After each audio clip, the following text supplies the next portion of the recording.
سوال نمبر 3، کیا اللہ حافظ کہنے صحیح ہے یا خدا حافظ؟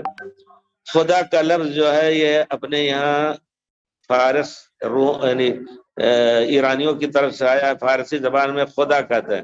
خدا کا لفظی معنی خود یعنی وہ گویا ترجمہ ہے کہ نہ کسی نے کسی کے پیٹ سے وہ پیدا ہوا ہے، نہ اپنے ذریعے سے کسی کو پیدا کیا، اپنے ذریعے یعنی اپنے بطن سے، اپنے نطفے سے کسی کو پیدا کیا، یہ واضح معنی ہوتا ہے خود اللہ تعالیٰ خود ٹھیک ہے، لیکن اللہ نے اپنا نام رکھا ہے اللہ، رحمان، رحیم، عزیز، غفور، شکور، حلیم، یہ سب نام، مہیمن، جبار، قہار، یہ اس کے نام ہے۔ وَلِلَّهِ الْأَسْمَاءُ الْحُسْنَى، اللہ کے اچھے نام ہیں، انہی ناموں سے اس کو پکارو۔ خدا کہنا غلط ہے، ہم چھوڑ دیں اس کو، کہیں اللہ حافظ ٹھیک ہے، جا رہے ہیں اللہ حافظ ہے۔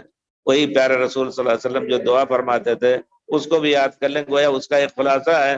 پیارے رسول کسی کو رخصت کرتے تھے، کہتے تھے نستودع اللہ دینکم و امانتکم و خواتیم امانتکم، اللہ کے حوالے کرتے ہیں آپ کے دین کو، آپ دینکم و امانتکم نستودع اللہ دینکم امانتکم و خواتیم اعمالکم، کہ اللہ آپ کو ہمیشہ امانت دار رکھے، تمام واجب ادا کریں اور تمام اعمال میں خاتمہ بالخیر کے عمل کی توفیق دے۔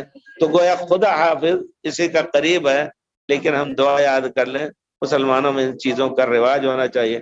اب آپ یقین جانیے کہ دلی میں ایک پرچہ نکلنے لگا، تو میں بھی اس کا ذمہ دار کا معنی یہ ہے کہ انہوں نے کچھ اس میں رکھ دیا تھا، تو ہم نے کہا دیکھیے یہ الفاظ ہیں صلاۃ، زکوٰۃ اور سب کو عربیانہ ہے، ایک جھول اگر سیکھ لے کہ نماز نہیں صلاۃ، دیکھیے ہم بنگلور گئے تھے تو وہاں بھی کچھ ایسی رو چلی، یہ جو ڈاکٹر ہیں آئے ہیں تو ایک ہر وقت صلاۃ ہی بولتے ہیں، ابھی ہم صلاۃ میں تھے، جا رہے ہیں صلاۃ میں، نماز بولتے ہی نہیں ہیں۔ تو ان سب اصطلاحات شرعیہ کو اسی میں جو پیارے رسول کے زمانے میں جس نام سے مشہور تھے اسی نام میں ان کو زندہ کیا جائے۔ کوئی بعید بات نہیں، جس طرح بچے کو نماز بتاتے ہیں آپ کہہ دیجئے صلاۃ، اللہ اکبر، صلاۃ پڑھو، اللہ اکبر، سبحان، رکوع کرو، سجدہ کرو، تو ایک ہی مہینے میں سب سیکھ جائیں گے۔ مدرسوں اسکولوں میں اس کی تاکید ہونی چاہیے۔